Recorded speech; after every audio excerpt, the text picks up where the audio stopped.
it happened. It finally got so cold in here, it started snowing. But this beard is helping me keep warm. And I wanted to help you do a little bit better on the test tomorrow. So I'm going over 4 congruency problems, at least 2 of which will be on the test. Exactly the same question. So I hope you take advantage of this opportunity and improve your grade. So the question is, can we prove that triangle ABC is congruent to triangle DEF?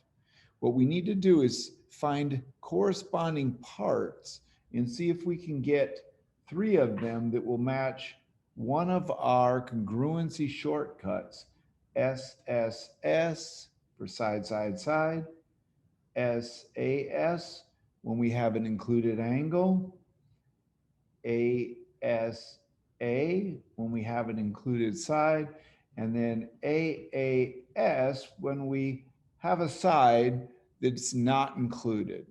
Okay, so let's look at these. So I have A and D triangle, angle A is congruent to angle D. That's an angle. I have C and F that are congruent, so I can say angle C is congruent to angle F. And then I have one side, BC, that's congruent to side EF. Okay, so is that enough to prove congruency? Well, if I have 2 angles in a side, notice that it could be either one of these 2.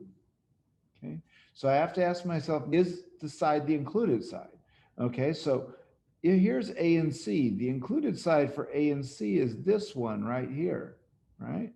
This side. The included side for D and F is this one here.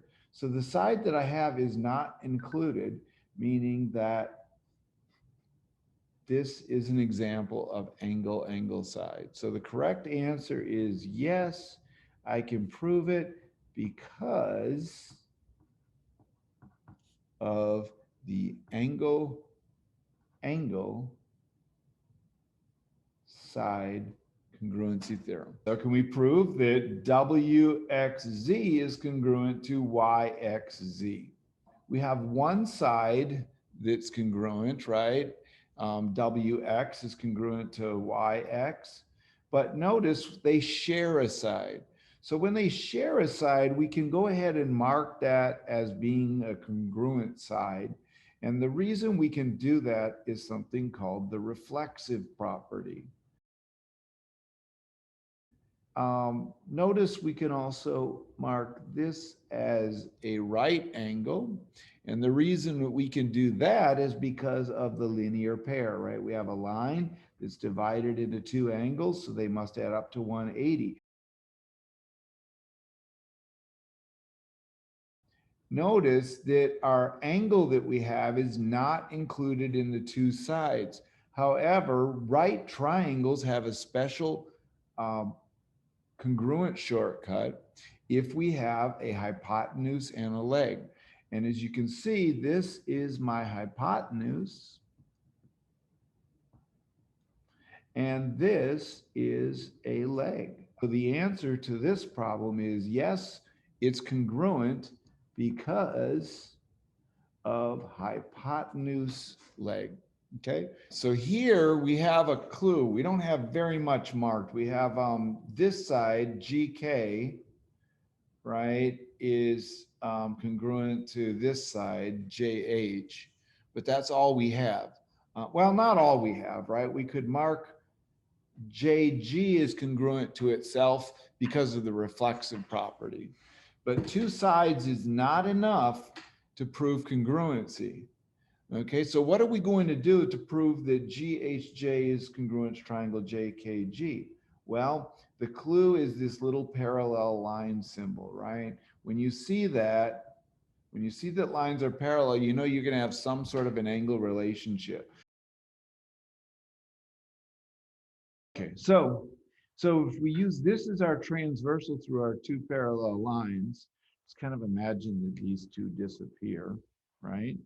Then we have an alternate interior angle here and here, right? HJG is the alternate interior angle to KGJ, right?